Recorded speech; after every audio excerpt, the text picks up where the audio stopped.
আর একদিন বাদেই অনুষ্ঠিত হবে 2025 এশিয়া কাপ। এশিয়া কাপের কথা যখনই আমাদের সামনে আসে তখন as a Bangladeshi cricket fans হিসাবে আমাদের কিছু টপ মোমেন্টের কথা মনে পড়ে। সেটা হতে পারে 2012-তে ইন্ডিয়াকে হারানো, 2016-তে পাকিস্তানকে হারানো, 2018-তে শ্রীলঙ্কা, আফগানিস্তান, পাকিস্তান সবাইকে হারানো, অথবা 2023 এশিয়া কাপে ইন্ডিয়াকে হারানো। তবে আজকে আমি আপনাদের সাথে এশিয়া কাপে আমার টপ 3 মোমেন্ট আপনাদের সাথে শেয়ার করব। আমি আমার এশিয়া কাপের টপ 3 মোমেন্টের মধ্যে নাম্বার 3-তে রাখতে চাই 2016 সালে শ্রীলঙ্কার সাথে ডু অর ডাই ম্যাচ। যেই ম্যাচে বাংলাদেশ যদি জিতে যায় তাহলে ফাইনালের স্বপ্ন থাকবে, আর যদি বাংলাদেশ হেরে যায় তাহলে বাংলাদেশ পুরো টুর্নামেন্ট থেকে বের হয়ে যাবে।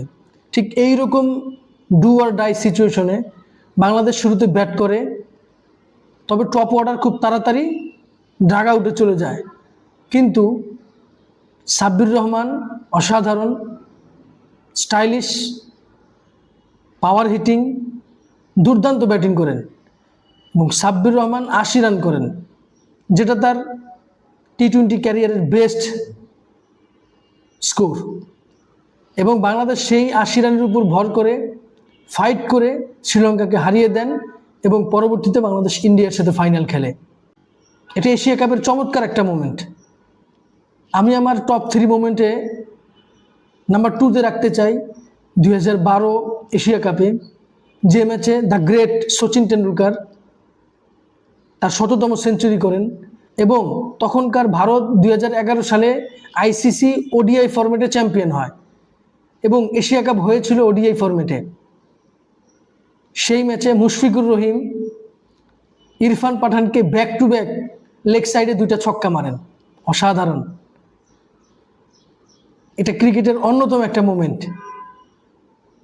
আমি আমার টপ 3 মোমেন্টে নাম্বার 1-এ রাখতে চাই 2018 এশিয়া কাপে গ্রুপ স্টেজে শ্রীলঙ্কার এগেনস্টে লাসিথ মালিঙ্গার বলে তামিম ইকবাল যখন হাতে ইনজুরি হয়ে মাঠ থেকে বের হয়ে যায়, শেষ মুহূর্তে 9 উইকেট চলে যায়, মুশফিকুর রহিমের সেঞ্চুরি হয়, হাতে উইকেট নাই, তবে একজন বাকি আছে, তিনি হচ্ছেন তামিম ইকবাল, এবং আরও 3 থেকে 4 ওভার বাকি।